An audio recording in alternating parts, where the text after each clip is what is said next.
Hey everyone, in this video I'll be telling you how to empty trash on iPad. So if you want to delete unwanted file or deleted file from the iPad, how can you delete it? First of all guys, you have to uh,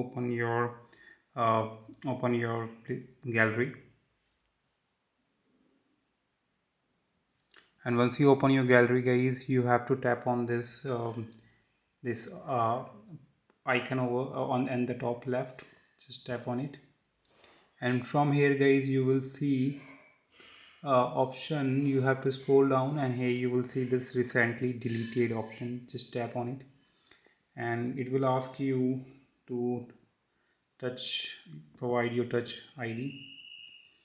So just tap on view album and just provide your touch ID, and here you will find all the deleted file of yours gallery. And so just need to guys tap on three dot over here at the top, three dot, or you can select.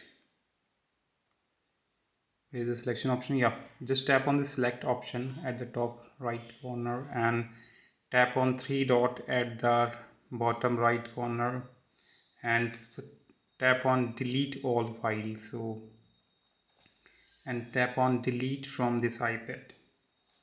So it will delete all these trash files on your iPad. So yeah, that's how you can delete it.